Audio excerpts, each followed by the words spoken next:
When I had a stroke at the age of 75, I thought it was the end. My wife was gone. Eleanor had left 5 years earlier, taking all the joy of my house on Maple Street with her. The kids were gone. Werner and his family on the other side of Dayton, Lucille as far away as Colorado. And then one gray morning, half my body just refused to obey.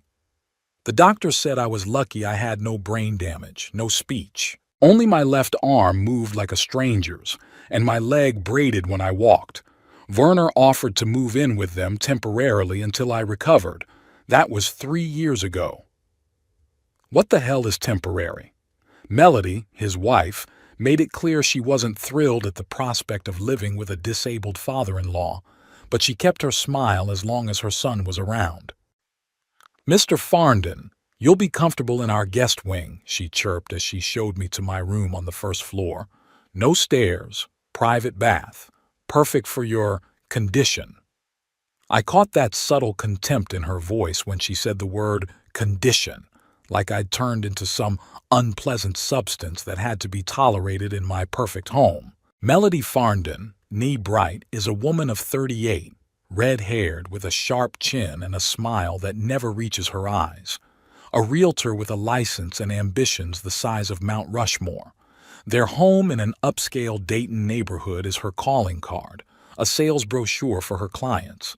And I, Pierce Farndon, a former water inspector with a creaky gait and a wrinkled face, am clearly ruining the picture. "Good morning, Melody," I say every time I see her in the kitchen stirring her fancy vegan milk into a green smoothie. "Ah, Mr. Farndon," she always replies with a second delay, as if she's just spotted a cockroach on the floor. "How did you sleep?" Always Mr. Farndon, never Pierce, never Dad, even after 3 years of living together. "Fine," I lie, even though we both know she picked the cheapest mattress she could find and the springs dig into my back every night. She nods and goes back to her phone, looking through messages from customers. I cease to exist for her. It happens this way every morning. Werner is usually already gone. He works for a computer security company and is often gone before dawn. My son is a tall, slightly slouching man of 42, with my gray eyes and his mother's personality, soft, accommodating. Sometimes I think Melody chose him for that malleability. "I've increased the temperature in your room, Mr. Farndon," she said one day when Werner was home. "Old people need more warmth." "How thoughtful," I replied, looking her straight in the eye. Werner smiled, pleased with our understanding. He didn't know that a week ago I'd asked Melody to make the room cooler. The heat was giving me a headache. She nodded and forgot. After they leave, I quietly adjust the thermostat settings through my phone. Yes, my phone.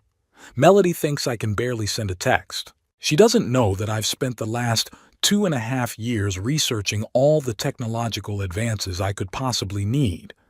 When you lose mobility, you begin to appreciate any means of control. The smartphone has become my window to the world and my secret weapon. Through it I read the news, watched documentaries, chat on forums for former utility workers. Sometimes I correspond with Lucille, though our relationship has cooled since a strange misunderstanding 2 years ago when she stopped returning my calls after Thanksgiving. "Are you typing something, Mr. Farndon?" Melody asked one day, making me wince. She crept up as silently as a cat.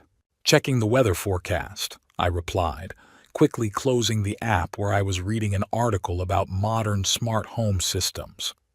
At my age, it's important to know if it's going to rain. Joints, you know. "Sure," she smiled her fake smile. "If you need help with the phone, feel free to reach out. These new technologies are so complicated for your generation." "I'm getting by," I mumbled. "An old dog can learn new tricks, too." She laughed as if I'd said something incredibly funny and walked away, swaying her hips in her tight skirt. One day I overheard her talking to her friend Jennifer on the phone, and you can imagine, he sits there all day, staring out the window and mumbling to himself. Completely useless. Werner says he used to be so active, building things in the garage, gardening. Now all he does is eat, sleep, and complain about his health. I stood outside the door, clutching my cane tightly, muttering to myself. I was doing a crossword puzzle in my mind, complaining about my health. I hadn't mentioned my ailments once in the last month. She didn't even bother to recognize me, just put me in the burdensome old man category. It's funny how quickly a person can become invisible in their own family. I've lived almost 8 decades, built a house with my own hands, raised 2 kids, made sure the water in town was clean for 35 years. And now I'm just an inconvenient piece of furniture that can't be thrown away. Melody masterfully demonstrates her caring in front of Werner, puts an extra pillow under me, asks if I'm cold, offers me refills at dinner. As soon as he leaves the room, her face stiffens. Her eyes glaze over. She turns into a mannequin with memorized phrases. "Mr. Farndon, would you mind not leaving your pills on the kitchen table? We're having company tonight, and it looks, unappetizing. Mr. Farndon, have you mixed up the remote controls again? Now the TV in the living room doesn't work. Mr. Farndon, why didn't you tell me you were out of milk? I could have bought some, but now I have to go to the store before work." Little jabs, daily reminders that I'm a burden. I've learned to return the favor. "I apologize, Melody. My old eyes didn't notice the milk was out. Probably just like your young ones didn't notice my grocery delivery requests. I left the list on the refrigerator 3 days ago." She presses her lips together, and I can see the anger flashing in her eyes, but she never allows herself an open confrontation. It would be too inelegant for a lady like Melody Farndon. Instead, she retaliates in her own way. Forgets to return my phone calls, rearranges my things so I have trouble finding them, plans family events without considering my capabilities, like a second-floor restaurant without an elevator that I can't get up to with my cane. She especially likes to invite guests without telling me. I come out of my room in my bathrobe and slippers, and some strangers are sitting in the living room with glasses of wine. Melody immediately flies over to me. "Mr. Farndon, I knocked on your door, but I guess you didn't hear me. We have important guests from the agency today." That's a lie. She never knocked. Werner, on the other hand, really doesn't notice anything. He comes home late, tired, eyes red from the computer. He hugs me, asks me how my day went, but I can see his thoughts are far away. He listens to my answers half-heartedly, nodding absent-mindedly. I've stopped telling him about his wife's shenanigans. Once I tried, he just frowned and said, "Dad, Melody's working very hard to make you comfortable. You could be more grateful." That's when I realized I'd lost this battle before it even started. The son will always side with the wife. That's the way the world works. I have found my little joys. Every morning, when the weather permits, I go out into the garden and sit on the bench under the old oak tree. Melody hates that bench, says it spoils the landscaping. But Werner insisted that I have a place to relax in the fresh air. I sit there, watch birds and neighbors, take notes on my phone. Yes, I keep a diary of observations. An old inspector's habit is to write down anything that seems important. I used to record the pH levels in the city's reservoirs. Now I record Melody's leaving and arriving times, the names of her frequent guests, scraps of phone calls. It's not that I'm going to use this information, just a habit. Sometimes, when no one's home, I connect to the smart home system through an app I secretly installed. Werner set up all this tech, cameras, thermostats, locks, lights, and gave me basic senior citizen access. I've found that with a little help from YouTube tutorials, I can gain a lot more control than my son envisioned. I can see when Melody comes home in the middle of the day, even though she's supposed to be at work.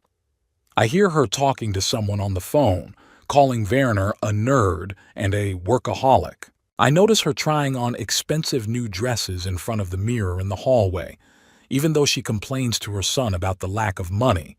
But I keep these observations to myself. I'm waiting. For what exactly? I don't know. Maybe the right moment to open my son's eyes. Maybe a chance to leave here with dignity, rather than being tossed into the nursing home that Melody discreetly leaves brochures about on the coffee table. "Look at the beautiful garden there, Mr. Farndon," she says, pointing to a glossy photograph of old people in wheelchairs. "And round-the-clock medical care. Isn't it wonderful?" "I'd rather die in my own bed," I reply, looking her straight in the eye. "No one's talking about dying," she laughs, but her eyes remain cold. "It would just be more comfortable for everyone, especially for you." For everyone means for me, and we both know it. My phone has become not just a window to the world, but a shield. While I have that connection, I'm not completely at her mercy. I can order food when she forgets to put me on the shopping list. I can call a cab if I need to go to the doctor and she's too busy to take me. I can contact the outside world if something happens. Sometimes I look at pictures of our old house on Maple Street. Werner sold it after my stroke to pay the medical bills. I don't blame him. It was a practical decision.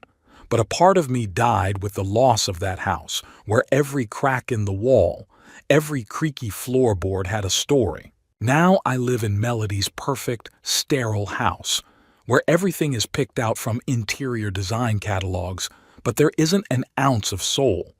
My room is the only place I can be myself, though Melody invades it under the pretense of cleaning, rearranging my things as she sees fit. "It's much more comfortable this way, Mr. Farndon," she says, moving my books to the top shelf, where I can't reach without a stepladder. "And it looks neater. The small battles, the daily humiliations, the slow erasure of my identity, my independence, my dignity. But I'm hanging in there. 78 years of life have taught me one thing: patience. I can wait. And who knows, maybe one day patience will reward me with the opportunity to show Melody that this old man isn't completely useless yet." I woke up early as usual. 78 years old today is a number that makes me dizzy. Eleanor hadn't even lived to 70. I ran my hand over my wrinkled cheek as if checking to see if I was still here, in this shabby room, in someone else's house, with someone else's life around me. Outside the window, Dayton was waking up. The sun had colored the tops of the trees gold, and somewhere in the distance could be heard the murmur of a mower. Mr. Taylor across the street always started cutting the lawn at first light, like he was afraid the grass would run away. I would laugh at the thought if today were a normal morning, but today is April 16th, my birthday, a day that had always been celebrated modestly but with dignity. Eleanor baked my favorite pecan pie. The children gave me handmade cards. Later, when they grew up, these cards were replaced by ties and books, which I never wore or read, but I appreciated the very fact of attention. I rose slowly from the bed, pulled on my robe, and fumbled for my slippers with my feet. My cane stood by the bedside table, a faithful companion after a stroke. The phone was habitually on the charger. I checked the time, 6:30. The house was still asleep. I could enjoy the silence before Melody filled the space with her presence. In the kitchen, I poured myself a cup of coffee, the one treat I allowed myself every morning despite the doctor's objections. To hell with their inhibitions. At 78, a man deserves at least a decent cup of coffee. I sat at the kitchen table, looking at my hands, the knotted fingers, the protruding veins, the brown spots of age. Those hands had built dams, fixed pipes, held babies, stroked Eleanor's hair. Now they could hardly hold a cup without shaking.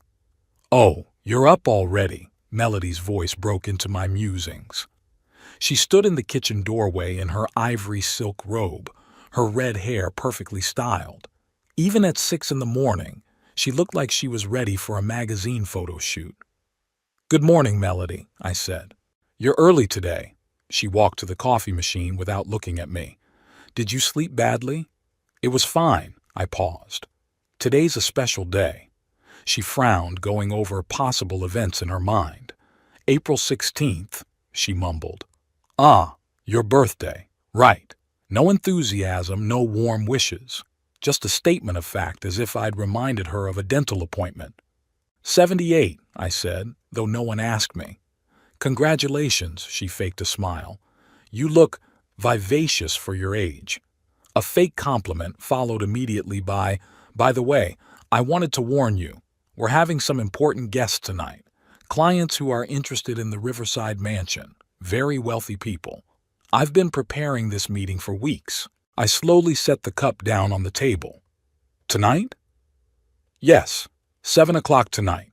The caterer will arrive at 5 to set up," she said in a businesslike tone, looking at her phone. "Perhaps you'd be more comfortable spending the evening in your room.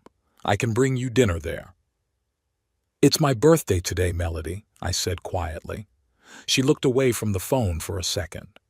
"I know. I'm sorry it's such a coincidence, but this meeting can't be rescheduled. Why don't we celebrate this weekend? I'm sure Werner won't mind." "I was planning on inviting a few friends," I lied. "I don't have any friends left in Dayton. Everyone's either dead, moved closer to their kids, or in nursing homes, but I wanted to see her reaction." Melody froze. "Friends?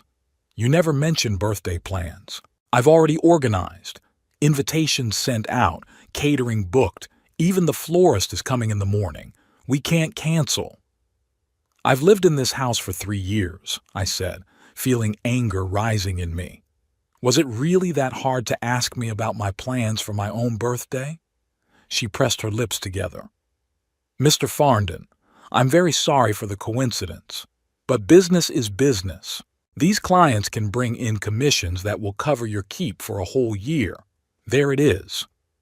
Your allowance, like I was some stray animal they were sheltering out of mercy.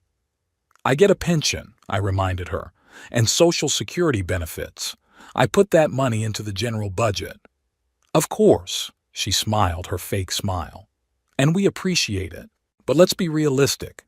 Your contribution barely covers the cost of your medications." I was about to reply something harsh, but at that moment my phone rang. Werner. "Hi, Dad." His voice sounded cheerful. "Happy birthday. 78. Wow. How are you feeling?" "Fine," I said, glancing at Melody, who had defiantly left the kitchen. "Thanks, son. I'm sorry I can't be with you this morning. I'm swamped at work and there's a security emergency with a client. But we'll definitely celebrate this weekend, okay? I ordered you a gift. Should be here today." "Thank you," I said again.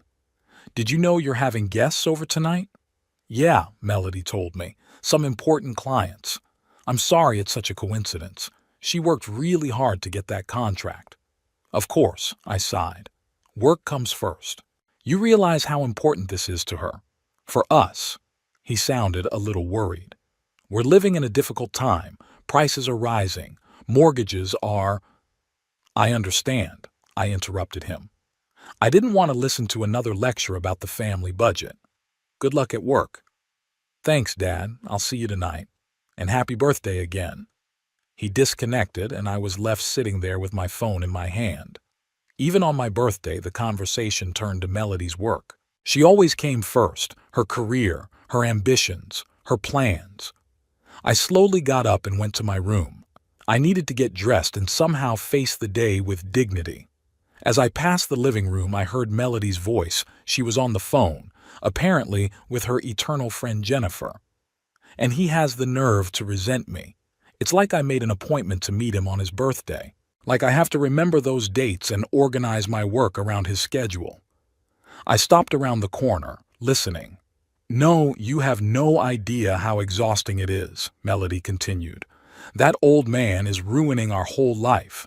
Werner's too soft to send him to a nursing home, and I have to put up with his constant grousing, his smell of old age in the house, his constant presence. I can't invite my girlfriends over for a glass of wine without him crawling out of his room with questions and complaints."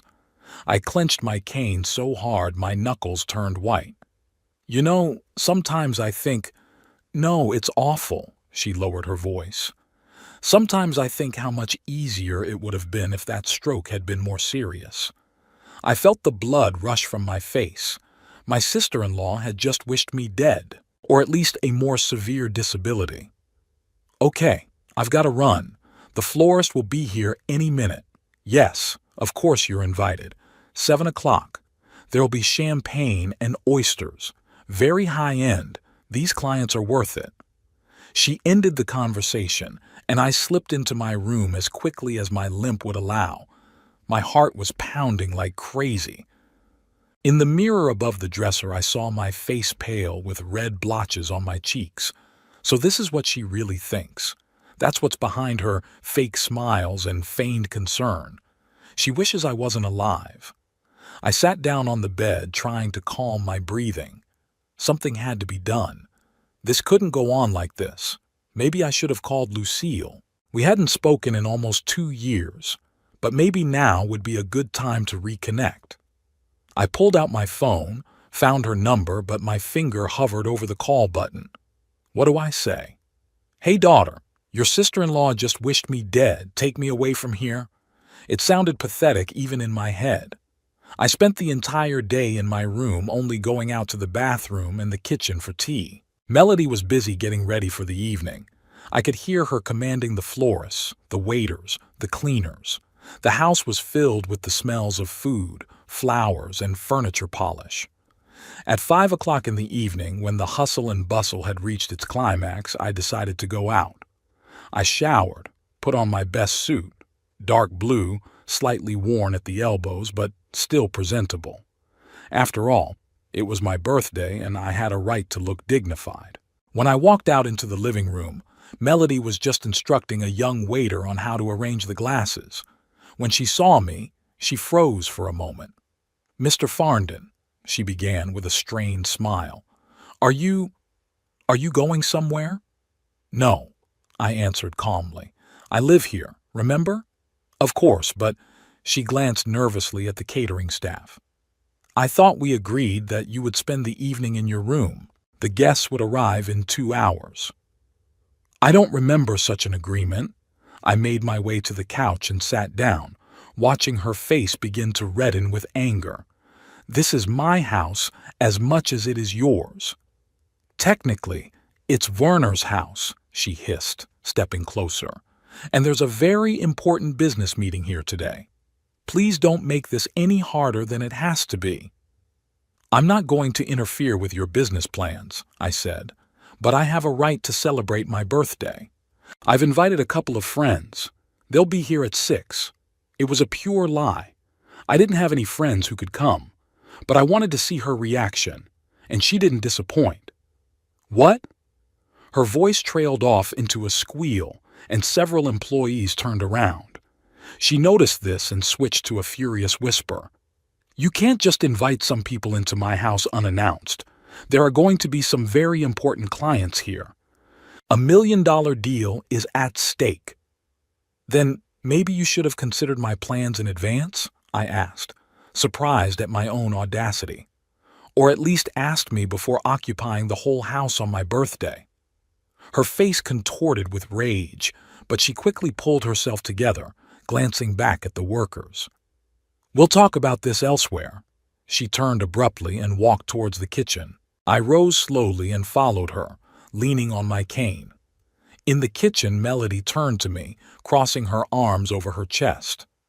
"Listen, Mr. Farndon, I understand you're upset about your birthday, but we can celebrate tomorrow or this weekend. Tonight is critical to my career. I can't have any of your retired friends spoiling it with their talk of ailments and memories of the 50s. "My friends don't exist," I said, looking her straight in the eye. "I lied to see your reaction, and I did." She blinked, clearly not expecting it. "Then why all the drama? To get on my nerves?"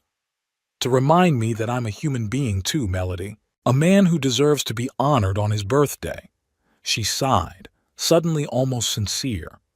"Look, I didn't mean to offend you.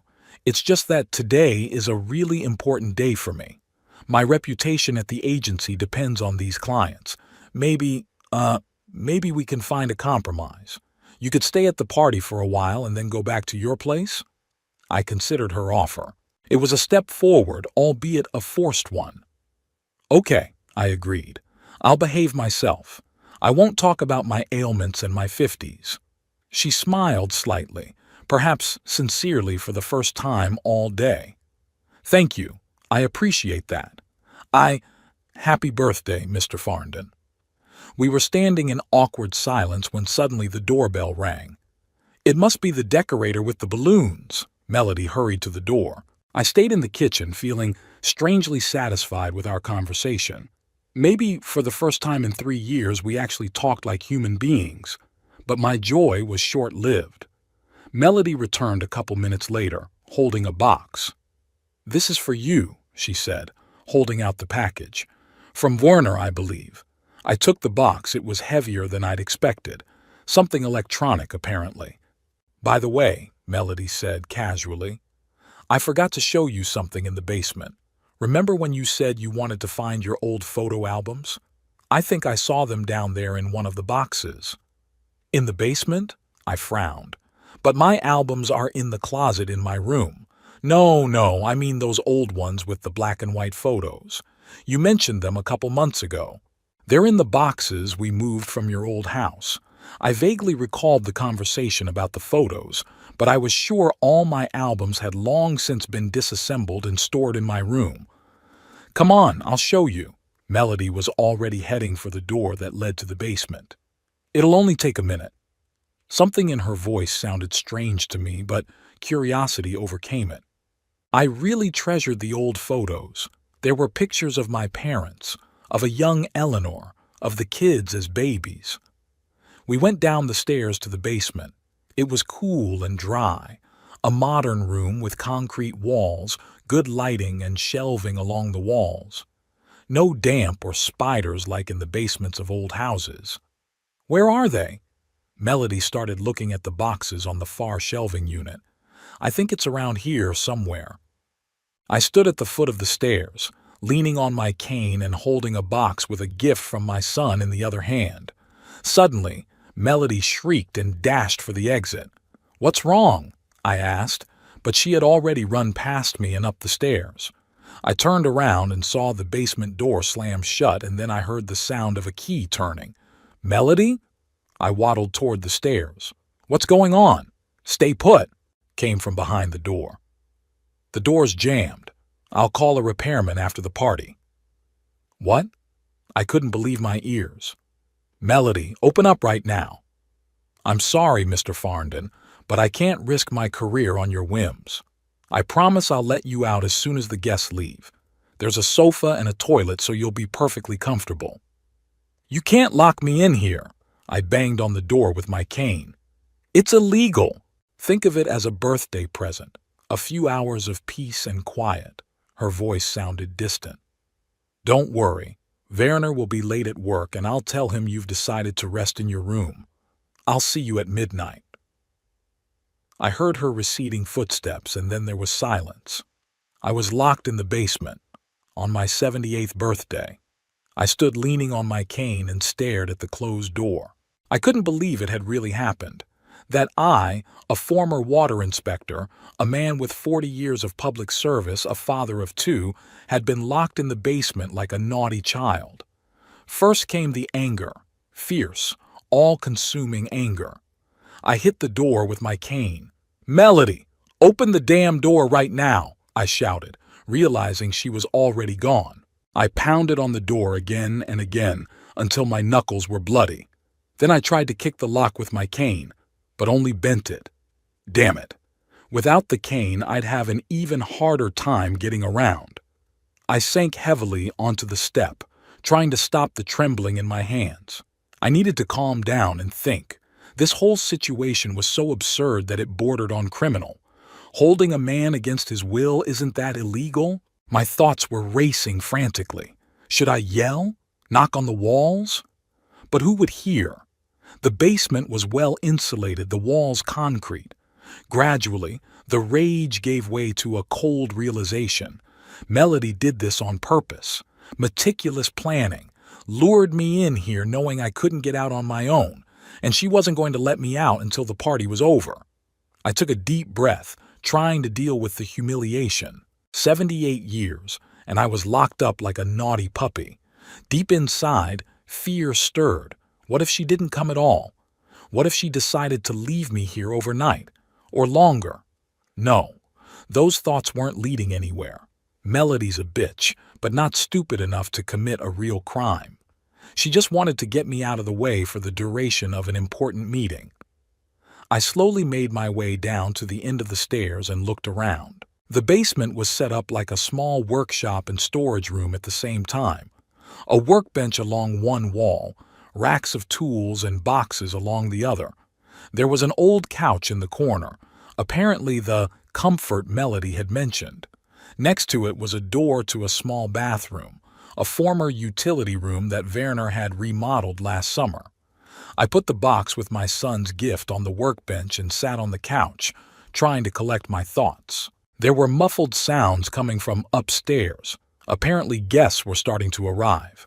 Music, laughter, glasses clinking. My birthday party was going on without me. I reached for my pocket, my phone still in my pocket. Of course, Melody hadn't thought about the fact that I could call for help. In her mind, I was a helpless old man who could barely dial a number. My first impulse was to call Werner. But then came doubt. What would I say? Your wife locked me in the basement? Would he believe me? Or would he take her side again, thinking I was exaggerating? Dad, you must have misunderstood. Melody was just concerned for your safety. I could literally hear his voice in my head. Plus, he said he was busy with an important project. And knowing my son, that meant his phone was lying somewhere off to the side while he was immersed in his work. One could have called emergency services. But the thought of the fire department breaking down the basement door and then finding out it was a family dispute. No, I didn't want that kind of humiliation. And I didn't want trouble for Werner, no matter what. He is my son, after all. I looked at the phone. What else could I do? And then it hit me. A home security app. Werner had installed a smart home system about a year ago. Cameras, motion sensors, remote control of locks and lights. He'd given me basic access, figuring that at my age, complicated technology would only confuse me. But he didn't realize how much time I'd spent learning the system. I opened the app and logged in with my account. Basic access allowed me to see camera images in common areas, the hallway, the living room, the backyard. But I discovered long ago that I could gain more control if I exploited certain vulnerabilities in the system. Months of covert experimentation hadn't gone to waste. I activated the camera in the living room. The party was in full swing. 20 elegantly dressed people with glasses of champagne, quiet jazz music, waiters with trays. Melody was the center of attention, in a tight-fitting dark green dress, her hair high, her smile radiant, the perfect hostess of the house. Hypocritical cunt, I muttered, zooming in. She was talking to a tall man in an expensive suit. Judging by her body language, the tilt of her head, the touching of her hair, she was definitely flirting. But that could have just been part of her job as a realtor. Charming clients was her specialty. I switched to the camera in the dining room. That's where the waiters were setting up appetizers.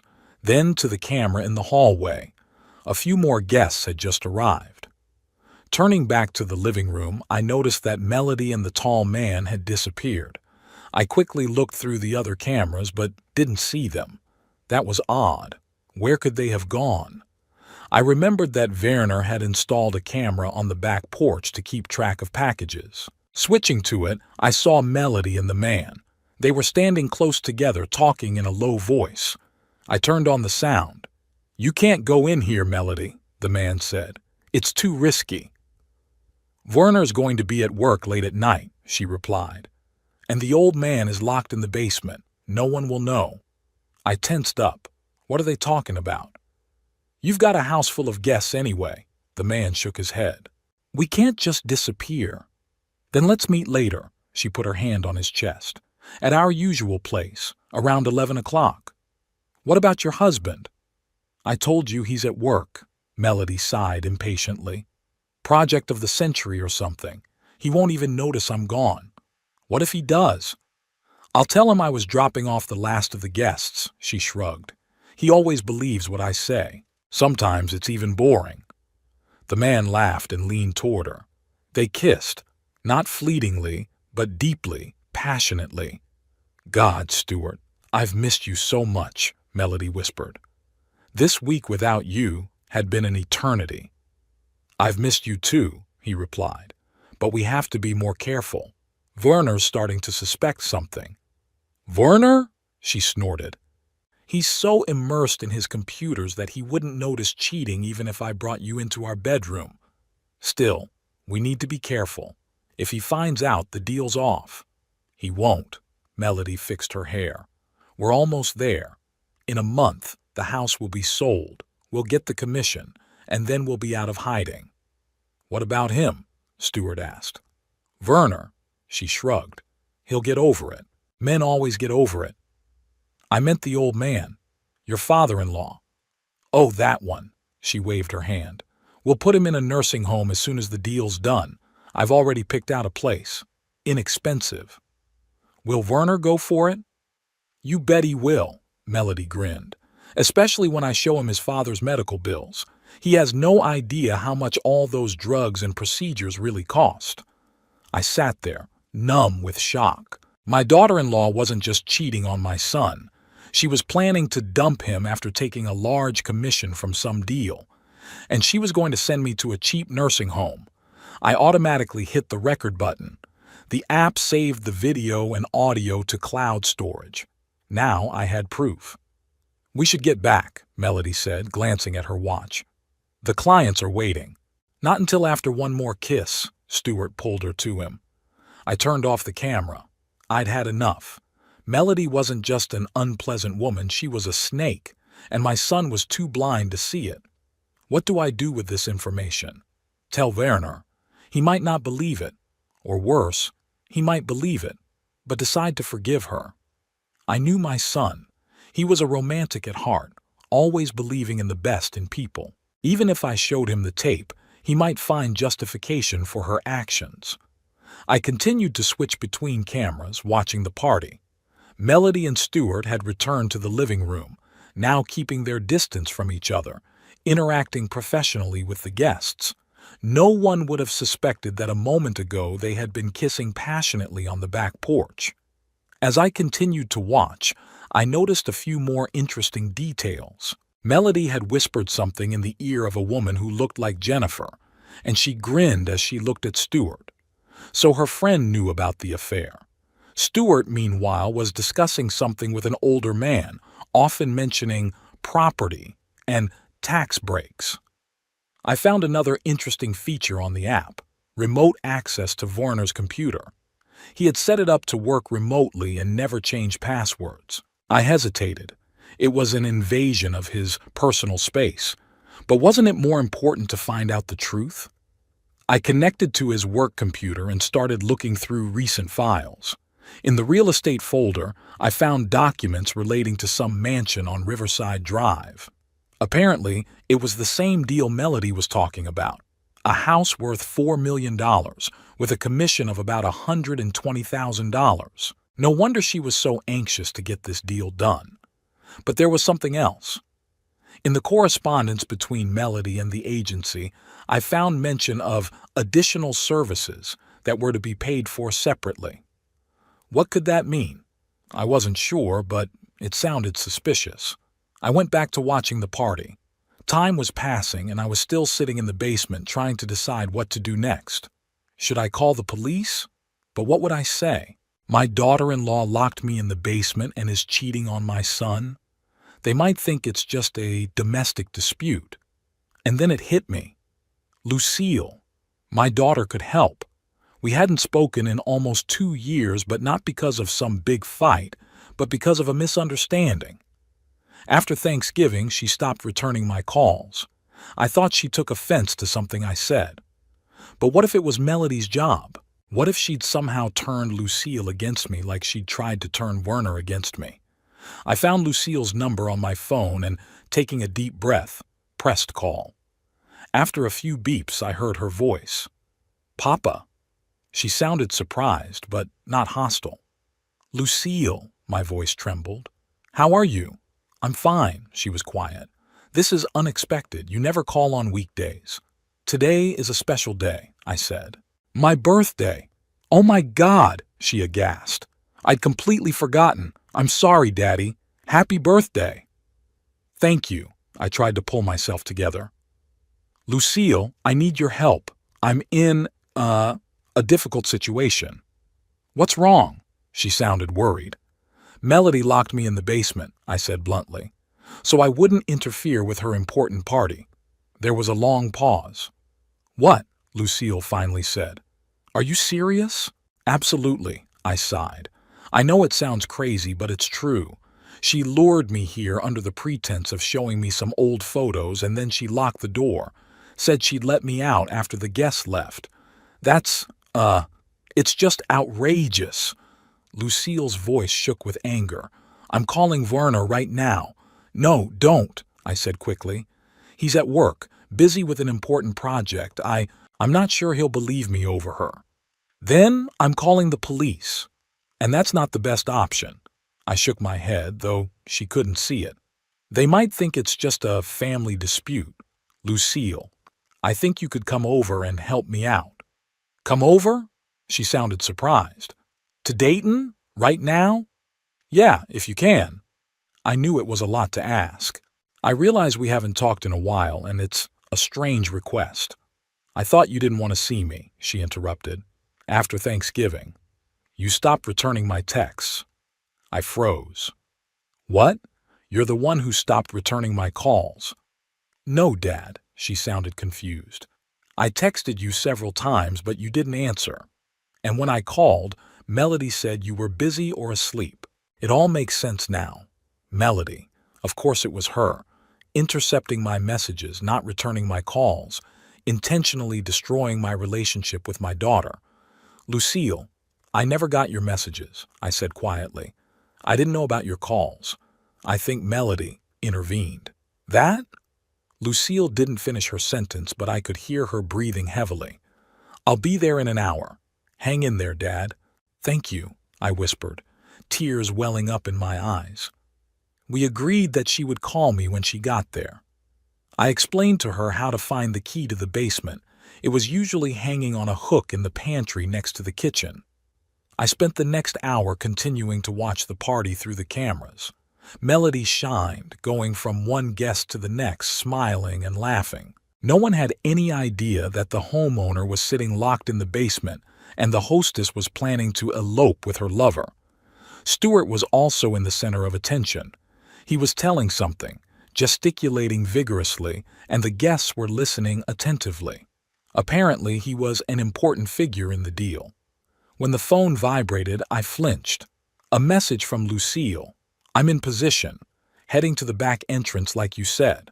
I switched to the backyard camera and saw her, my daughter, whom I hadn't seen in 2 years. She looked beautiful, slender, with a confident gait, wearing an elegant coat. Her brown hair, the same as Eleanor's, was gathered into a simple ponytail. She stepped carefully up onto the porch and slipped through the back door, which I had remotely unlocked through the app. A few minutes later, I heard footsteps on the basement stairs and then the sound of a key turning. The door opened and there stood Lucille, my daughter, my savior. Daddy, she rushed over to me, wrapping her arms around me. I missed you so much. Me too, honey. I hugged her back, feeling tears roll down my cheeks. Me too. We stood like that for a few seconds and then she pulled away, looking me over with concern. Are you okay? She didn't hurt you? No, just locked me in. I shook my head. But, Lucille, there's something you need to know. Something Werner needs to know. I showed her the videotape of Melody and Stuart talking on the back porch. Her eyes widened as she watched it and her face paled with anger. That, she gasped with indignation. How could she? Poor Werner. He must find out, I said, but I'm not sure he'll believe me. He will when he sees this. Lucille nodded resolutely at the phone. Come on, Dad. It's time to put an end to all this. We walked up the stairs, Lucille supporting me as my cane was bent from trying to kick the door open. We stopped in the hallway, hearing voices and music from the living room. Ready? Lucille asked, squeezing my hand. More than ready, I replied, clutching the recording phone in my other hand. We walked into the living room and all heads turned toward us. Melody was standing in the center of the room with a glass of champagne, making some sort of toast. When she saw us, she froze, and the glass slipped out of her hand, shattering on the floor. "Mr. Farndon?" she said in a low voice. "Lucille?" Her face paled as she saw the phone in my hand and realized I knew everything. There was absolute silence in the living room. Even the music seemed to have subsided, submitting to everyone's stupor. Melody stood in the center of the room, the glass shards glittering at her feet. Her face took on the hue of a freshly whitewashed wall. "Lucille," she repeated, shifting her gaze from me to her daughter. "What a surprise. We weren't expecting you." "Obviously," Lucille replied coldly. Stuart, the tall man in the expensive suit, took a step forward but stopped when he saw me pick up the phone. His eyes flashed with understanding and something else. Fear? The guests began to whisper, sensing the tension in the air. Melody quickly pulled herself together, putting a professional smile on her face. "Ladies and gentlemen, I apologize for the slight misunderstanding. This is my father-in-law, Mr. Pierce Farndon, and his daughter Lucille. They have decided to join us for the evening." She turned to the waiter. "Please remove the shards and bring me a new glass." Then, without losing her smile, she approached us. "What are you doing?" she hissed through her teeth. I explained that today was an important meeting. "Yes, you did," I nodded. "Right before you locked me in the basement." A few of the guests standing nearby had obviously heard what I'd said. Their expressions changed from mild embarrassment to outright curiosity. "Don't be silly," Melody laughed nervously. "You went down there looking for some old photographs. The door must have slammed shut because of the draft." "And locked?" Lucille asked, raising an eyebrow. "The draft? I don't know how it happened." Melody stood her ground. "Maybe the lock malfunctioned. Anyway, it's not a topic of discussion right now. We have company." "It's my birthday," I reminded her, "which you had so studiously ignored." Melody pressed her lips together, her eyes flashing with lightning. "Mr. Farndon, I suggest you go back to your room. We'll discuss this later." "No," Lucille intervened. "No more later. I've already called Werner. He's on his way home." That statement threw Melody off balance. The color drained from her face. "Why did you do that?" she whispered. "He's busy with an important project." "I think this is more important," Lucille nodded at my phone. "More important."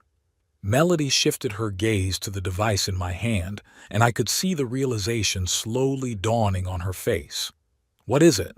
She tried to speak casually, but her voice trembled. "Really," I answered simply. Stuart, who'd been watching our conversation from a distance, suddenly started to leave. He whispered something to the older man beside him, shook his hand, and headed for the exit. But Lucille blocked his path. "Are you leaving already?" she asked with feigned politeness. "What about your meeting with Melody at 11? At your usual place?" Stuart froze like a rabbit in front of a car's headlights. His gaze flickered to Melody, who was looking at us as if we were ghosts who'd shown up at her flawless party. "I don't know what you mean," he mumbled. "I'm sorry. I have an emergency." "At 11? Lucille clarified. "What a strange time for a business meeting." The atmosphere in the room became unbearably tense. The guests began to look at each other, and some of them started to leave, feeling that they had witnessed something very personal. At that moment, the front door swung open, and Werner entered the living room. His usually neat hair was disheveled, his tie was askew, and his eyes were alert. When he saw Lucille and me, he froze for a moment. "Lucille?" He seemed surprised, but not unpleasantly so. "Dad? What's going on?" Melody was the first to rush over to him. "Werner, darling, some ridiculous incident. Your father accidentally locked himself in the basement, and for some reason Lucille thinks I locked him in there. The whole thing is some kind of misunderstanding. Werner frowned, shifting his gaze from his wife to us. "Dad," he turned to me. "Is it true?" I shook my head. "No, son. Melody lured me into the basement and then locked the door with a key. She said, and I quote, 'Sit tight. The door is jammed. I'll call a handyman after the party.'" Werner looked at his wife with bewilderment. "Melody? Is it true?" "Of course not," she exclaimed. "He had misunderstood. I did say the door was jammed, but I didn't lock it. It was an accident." "What about when you said you wouldn't call the handyman until after the party?" I asked. "Yeah," Melody stammered. "I couldn't interrupt an important meeting. You were safe. You were fine." "In confinement," I clarified. "On my birthday." Werner ran a hand through his hair, clearly trying to make sense of the situation. "Look, let's continue this conversation somewhere else," he suggested. "We do have guests." "Yes, we do," Melody said. "Very important clients. Stuart, you're not leaving, are you?" Stuart, almost to the door, reluctantly turned around. "Yeah, I really have to go. It's an emergency call." "Stuart?" Werner frowned. "Do we know each other?" "Stuart Nash," the man introduced himself, extending his hand. "We met at a real estate conference last year." "I don't remember," Werner shrugged. "But it doesn't matter. Melody, can we talk in the study? The three of us. Dad, you too, please." "Me too," Lucille said firmly. "I'm coming too." Melody looked like she was cornered. She cast a desperate glance at Stuart, but he studiously avoided looking in her direction. "Darling, what about the guests?" She tried to divert her husband's attention. "They'll have a wonderful time without us for a few minutes," Werner replied. "This is more important." We went into the study, a small room that served as Werner's home office. When the door closed, cutting us off from the noise of the party, there was a heavy silence. "So," Werner sat down at the table, gesturing for us to take seats across from him. "What's going on?" I didn't waste time with accusations or emotions. I just handed him the phone with the video open. "Look at this," I said. "It's from the camera on the back porch. Today's footage." Melody tried to grab the phone, but Lucille stopped her with a firm grip on her wrist. "Don't even think about it," she said quietly. Werner turned on the playback. Melody and Stuart's voices filled the room, discussing their plans for the evening and the future. My son's face grew more somber with each passing second. When the recording ended, he put the phone down on the table and looked at his wife. There was no anger in his gaze, only deep, boundless sadness. "Is it true?" he asked quietly. Melody opened her mouth but couldn't utter a word. She looked like someone who'd fallen from a great height and realized there was nothing to hold on to. "Werner, I can explain everything," she finally squeezed out. "It's not what you think." "What should I think?" He spread his hands. "You're kissing another man, planning to meet him while I'm at work, saying I won't notice anything because I'm too busy. What exactly did I misunderstand?" It was a moment of weakness," she mumbled. "Stuart doesn't mean anything to me. It's just the business relationship had gone too far. I was going to end it." "Tonight at 11? Werner clarified with a bitter chuckle. "At your usual place?" Melody covered her face with her hands. "I didn't mean for this to happen." "I think that's exactly what you wanted," I interjected. "And it wasn't the only thing you were hiding." I opened the folder on my phone with the notes and screenshots I'd collected over the last few months. "Here are the messages from Lucille that you deleted from my phone." I showed screenshots of the notifications I'd managed to save. "Here are the records of the calls you forgot to give me. And here's a list of my medications with the actual prices, far below the ones you'd shown Werner." Melody turned even paler, if that was even possible. How did you know?" "I wasn't always an old man who mumbles to himself and stares out the window," I answered. "For 35 years I've been monitoring the water quality in this city. Observing and documenting is part of my profession." Werner looked through the materials, and with each new page his face grew more shocked. "Did you do all this?" he asked, looking at his wife. "Intentionally isolated Dad from Lucille, lied about the cost of his medication?" "I was trying to protect our family," Melody suddenly exploded. "You think it's easy living with an old man under the same roof? Keeping track of his medications, listening to his complaints, adjusting your life to his needs. And Lucille just made it harder with her calls and texts. She was always criticizing me, always unhappy with the way I took care of your father." "That's not true," Lucille said quietly. "I just wanted to be part of his life. Part of your life, Werner. But every time I called, she said you were busy or that Daddy was asleep. And when I sent messages, there were no replies." Werner shook his head as if trying to shake off an obsession. "And you were planning to send Dad to a nursing home without discussing it with me?" "It would have been better for everyone," Melody insisted. "He'd get professional care and we could finally live our lives. You said yourself you were tired of being torn between work and taking care of him." "I never said I was tired of taking care of him." Werner clenched his fists. "I said I was tired of working all the time, and I would never, ever agree to send him to some cheap place, as you put it in that post." Melody suddenly changed tactics. Her face contorted with rage. "This is a conspiracy, isn't it? You're all conspiring against me." She pointed a trembling finger at me. "He always hated me, always looking down on me, criticizing me, making remarks. And now he's decided to destroy our family." "You destroyed our family," Werner said quietly. "With your lies, your cheating, your manipulation." "Are you choosing him over me?" Melody almost shouted. "Your grouchy old father instead of your wife?" "I'm choosing the truth," Werner answered. "And from the looks of it, it's not on your side." Melody looked around in despair, as if searching for support or an escape route. When she found neither, she suddenly became despondent. "It's the money," she muttered. "The damn mortgage and your inability to earn enough. If you'd worked harder at your job, I wouldn't have to work my ass off trying to make ends meet." "We've never had money problems," Werner shook his head. "I earn more than enough. It's your ambition and greed, Melody. You've never had enough." There was a heavy silence in the room. I looked at my son, broken, devastated, but somehow stronger than ever before. He had finally seen the truth. "I think you should leave, Melody," Werner finally said. "Tonight." "What?" she glared. "You're kicking me out? Out of my own house?" "It's my house," he replied calmly. "Bought with my money, in my name. You can take your personal belongings.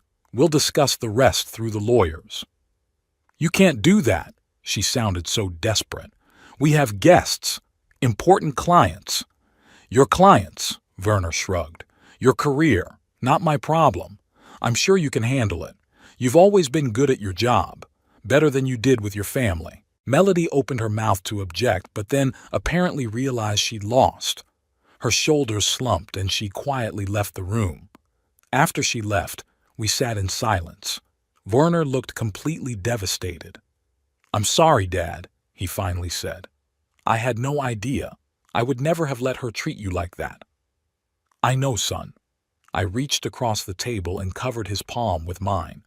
"It wasn't your fault. She was very skillful at hiding things." "Not just from you," Lucille added, putting her hand on her brother's shoulder. "From all of us." Werner looked up at his sister. "And you? How did you know what was going on?" "Dad called me today," she answered. "Said Melody had locked him in the basement. I came right over." "Why didn't you call me?" Werner asked, looking at me. I sighed. "I knew you were on an important project. I wasn't sure you'd believe me over her." Werner lowered his head. "You're right. I probably wouldn't have believed me. I was so blind." "Don't beat yourself up." Lucille squeezed his shoulder. "Melody is a master manipulator. She fooled all of us." There were muffled voices coming from the living room as the guests began to leave. I heard Melody's sharp voice giving orders. "What now?" Werner asked, looking up at us tiredly. Now, I paused, gathering my thoughts. Now I want to propose something. I'm moving in with Lucille. Me? Lucille looked at me in surprise. If you don't mind, I smiled at her. I don't want to be a burden, but… Daddy, she interrupted me, taking my hand. I've been dreaming about this ever since you had your stroke. I have a big house, lots of room, and it's lonely out there all by myself. But your work, I started. My job is perfectly compatible with taking care of you, she said confidently. I'm a landscaper, remember? Most of the time I work from home, designing gardens for clients, and when I'm out on sites, it's usually for a short time. I felt tears coming to my eyes. My daughter, my little Lucille, now a successful, independent woman, was offering me a home. A real home, not a guest room where I was tolerated out of charity. I'd like that, I admitted. I would like it very much. Werner looked at us with a sad smile. I'll miss you, Dad, but I think it's the right thing to do, especially now, when everything is so complicated. You can always come, Lucille said to her brother. Anytime. My house is your house. Thank you, he nodded. I think I'm going to need some time to make sense of all this. The office door opened and Melody appeared on the doorstep. Her eyes were red but dry, and her face had taken on a hard, determined expression. The guests have gone, she announced. Stuart had left too. I? Werner raised an eyebrow. I'm packing, she lifted her chin, and I'm staying at Yennefer's until I find an apartment. Okay, Werner nodded. Only take personal belongings, Melody. If anything goes missing from the house… I'm not a thief, she snapped at him. Who are you? I asked quietly. The man who locks old people in the basement. The one who lies, cheats, manipulates. Melody looked at me with hatred. You, she hissed. This is all because of you. If it weren't for you, things would be different. Yes, I agreed. It would be. I'd be in a cheap nursing home and you'd be enjoying life with a lover on my son's money. Luckily, that wasn't the case. She clenched her fists but didn't say anything, just turned and walked out, slamming the door. It was just the three of us again, me, my son, and my daughter. For the first time in a long time, I felt peace and confidence. No matter what happened next, we were a family again. Lucille, I turned to my daughter. When can we leave? Whenever you want, Daddy, she smiled. My house is ready for you any time. Tonight, then, I decided. I don't want to stay any longer than necessary. I'll help you pack. Werner got up from the table. Why don't we order a pizza? It's Dad's birthday after all. We should do something to celebrate. I looked at my children with a warmth I hadn't felt in a long time. Pizza sounds great, I said. The best 78-year anniversary present is to be with you again. We left the office and headed to my room to pack up my things.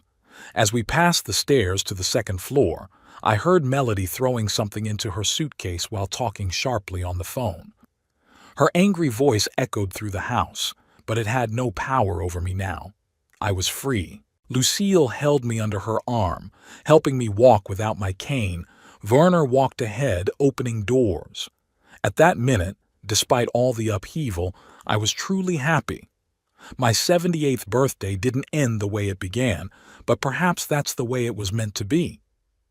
You know, Lucille said as we entered my room, I have a beautiful apple tree in my garden. There's a bench under it. I think you'd like to sit there in the morning. With a cup of strong coffee? I said with a smile. The strongest, she laughed. To hell with doctor's orders. I hugged my daughter, feeling the warmth in my chest. 3 months had passed since that memorable birthday. It was a clear July morning and I was sitting as usual on a wooden bench under the apple tree in Lucille's garden.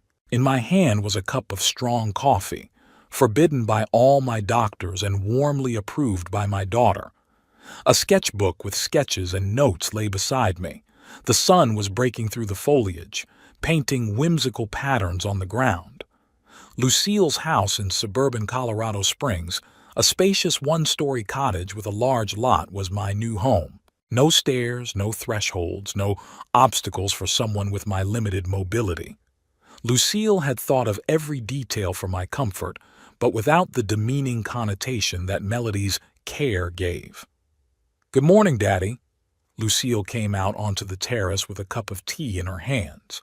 She was always up early, as was I. Eleanor was a lark, too. Apparently, her daughter had inherited that trait from her mother. "Morning," I replied, smiling. "It's going to be a hot day today." "Yes, it's supposed to be 30 degrees." She sat down next to me. "What are you working on?" I showed her a notebook with drawings of an irrigation system for Lucille's new project, a Japanese-style garden for some technology magnate. "I think you can save on pipes if you run them like this." I pointed to the diagram. "It would distribute the water more evenly." Lucille studied my calculations, nodding respectfully. "That's brilliant, Daddy. You'll save me not only money, but also headaches. It's a difficult site with elevation changes." 35 years in the water supply business means something. I shrugged, but her praise made me feel warm inside. This was what my new life looked like: morning coffee, working on Lucille's projects, walking around the garden. No slanted glances, no Mr. Farndon through my teeth, no feeling that I was a burden. I felt needed, respected, loved. Of course, not everything was perfect. The stroke had left its traces. My left arm still didn't obey well, and sometimes fatigue would set in, making my eyes dark.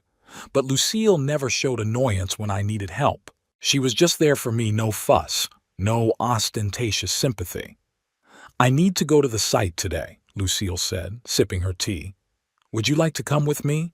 There's a gorgeous view of the mountains." "I'd love to," I nodded. "It's been a long time since I've been out of the house." "Great," she smiled. "We leave in an hour. And yes, Werner called last night when you were asleep. He wants to come over this weekend." I remained silent, and Lucille, noticing my reaction, gently touched my arm. "Are you still not ready to talk to him?" "It's not that I'm not ready," I sighed. "It's just difficult. Werner and I have a strange relationship. After his divorce from Melody, which had gone through surprisingly quickly, apparently she didn't want the details of her affair to come out, he'd tried to connect with me. He called every week, sent gifts, flew to Colorado twice. But something kept me from fully accepting his attempts at reconciliation. Maybe bitterness from 3 years of neglect, maybe frustration at his blindness. "He's trying, Dad," Lucille said softly. "And he's Melody's victim, too." "I know," I shook my head, "and I don't blame him. It's just, I need time." Lucille nodded understandingly. She never pushed, never insisted.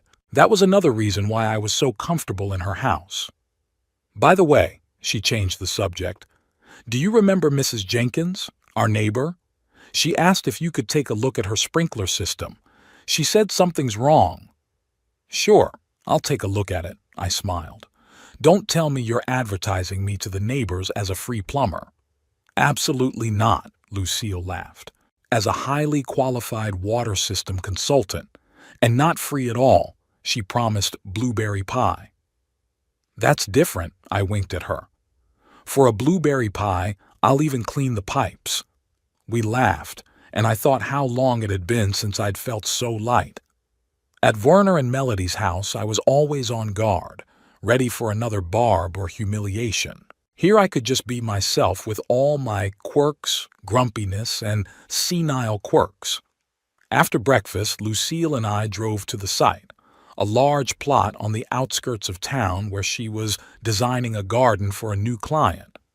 I sat in the car, looking at the scenery whizzing by, thinking about how my life had changed in those 3 months. Moving in with Lucille had turned out to be the best decision. It was like I had a second wind here in Colorado. My daughter has not just provided me with a roof over my head. She has integrated me into her life. My knowledge and experience has been useful in her business. I've helped design irrigation systems, consulted on drainage issues, even started learning about different plants to better understand her work. And Lucille, in turn, treated me not as a burden, but as a valued employee and, above all, a beloved father.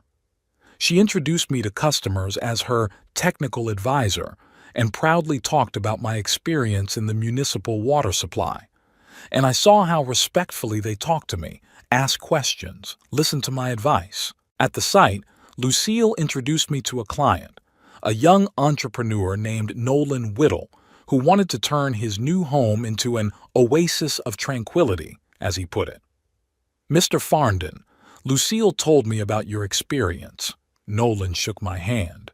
"I would appreciate your opinion on the possibility of installing a small koi carp pond at the east end of the garden. I assessed the site, taking into account the slope of the terrain and the composition of the soil, and suggested several solutions." Nolan listened attentively, asked questions, and I felt like an expert whose opinion was valued. After my stroke, I thought this part of my life, professional fulfillment, was over forever. How wrong I was. In the evening back home, Lucille and I were sitting on the terrace discussing the details of the project. The phone rang. "Werner." "Will you take it?" Lucille asked, handing me the receiver. I hesitated for a second, but then nodded and took the phone. "Hello, son," I said, trying to keep my voice neutral. "Dad!" I could hear the genuine joy in Werner's voice. "How are you? How's your health?" "I'm fine," I answered. "I was with Lucille at the site today, consulting on the carp pond." "That's wonderful," said Werner. "I'm so glad that you and Lucille—" He hesitated, and I felt a familiar prick of guilt. My son was suffering. Despite everything that had happened, he was still my son. "Lucille said you wanted to come up this weekend." I changed the subject. "Yes, if you don't mind." He sounded hopeful. "I had a week off, and I thought—" "Come on over," I said, taking a step toward him. "We'd be glad to see you." There was a pause, and I could almost see Werner smiling on the other end of the line. "Thank you, Dad," he said at last. I really want to see you." After the conversation, I handed the phone to Lucille, and she chatted with my brother for another 15 minutes, discussing the details of his arrival. I watched the sunset over the mountains and thought about the fact that maybe it was time to stop keeping Werner at a distance. The next day, when I was working in the garden helping Lucille with the transplanting of some exotic shrubs, she suddenly asked, "Have you heard anything about Melody?" I shook my head. "No. Have you?" "Werner mentioned it yesterday." Lucille was carefully tamping the soil around a bush. "She tried to contact him several times." "Why?" I frowned. "Said she wanted to talk things over, start over," Lucille snorted. "Apparently things hadn't been going well with that Stewart guy." I chuckled, imagining Melody trying to get back with Werner after everything that had happened. "What about Werner?" "He said he wasn't interested," Lucille smiled. "I guess our boy had finally grown up." I nodded, feeling a strange mixture of satisfaction and sympathy. Melody wasn't the nicest person, but there was something about the thought of her desperate attempts to regain what she'd lost that made me feel sorry for her. "You know," Lucille said, as if she'd read my mind, "sometimes I think she's just an unhappy person who makes everyone around her miserable." "Maybe," I agreed, "but that doesn't justify what she does." "Of course not." Lucille shook her hands off the ground. "It's just, I'm glad we're out of that cycle of unhappiness, all of us." Over the weekend, Werner arrived. He looked rested, tanned, said he'd started spending more time outdoors, working fewer nights. The divorce from Melody, for all its painfulness, had done him good. Our meeting was a little awkward at first. I was still wary, not knowing how to act. But Werner seemed to understand my feelings. He didn't push, didn't demand intimacy, which we hadn't had in years. He was just there, helping Lucille in the garden, discussing with me new technologies that could make my life with limited mobility easier. In the evening, when Lucille had gone to bed, we stayed with Werner on the terrace. He was looking up at the stars, sipping beer from a bottle. "Dad," he he said suddenly, without looking at me. "I want to apologize for all these years, for not seeing the way Melody treated you, for not protecting you." "You didn't know," I shrugged. "I should have known," he shook his head. "You're my father. I should have seen what was going on under my nose." I was silent, not knowing what to say. Part of me wanted to say that it was okay, that I didn't hold a grudge against him, but that would be a lie. I did feel resentment, even though I realized that Werner was also a victim of Melody's manipulations. "You know," I finally said, "when your mother died, I thought I'd never be happy again. Then I had a stroke and I thought life was over. But here I am, with you two, and—" I hesitated, trying to find the words. "And I'm happy, Werner. In spite of everything, I'm happy." He looked at me, and in the moonlight I could see that his eyes were glistening with tears. "I was so afraid of losing you, Papa," he whispered. "After that birthday, I thought you'd never forgive me." "I haven't," I answered honestly. "Not yet. But I'm working on it. And I love you, son. That's never changed." He nodded, and we sat in a silence that was no longer heavy or awkward. Just two men, father and son, trying to find their way back to each other through pain and misunderstandings. The next morning, as Werner was getting ready to leave, he handed me an envelope. "What's this?" I asked, weighing it in my hand. "The deed to the house on Maple Street," Werner replied. "I bought it back. It's yours, Dad, if you ever want to come back to Dayton." I was stunned. The house on Maple Street was where Eleanor and I had lived all our lives, where our children had grown up. I thought I'd lost it forever. "Werner, I can't—" "You can," he interrupted me gently. "It's the least I can do. And Dad, I don't expect you to come back. I know you're fine here with Lucille, but I want you to have a choice. I want you to know that you have a home, always." I hugged my son, feeling something solid inside me begin to melt. Perhaps forgiveness will come sooner than I thought. After Werner left, Lucille and I went back to our normal routine. I continued to help her with projects, advising neighbors on irrigation and drainage, gradually making new acquaintances and connections. One evening, as we sat in the garden discussing a new project, Lucille suddenly asked, "Do you ever think about what would have happened if Melody hadn't locked you in the basement that day?" I thought about it, looking at my hands, still strong despite age and illness. I finally answered. "I guess I would have lived there, growing lonelier and lonelier. And then I'd really end up in some cheap nursing home like she'd planned."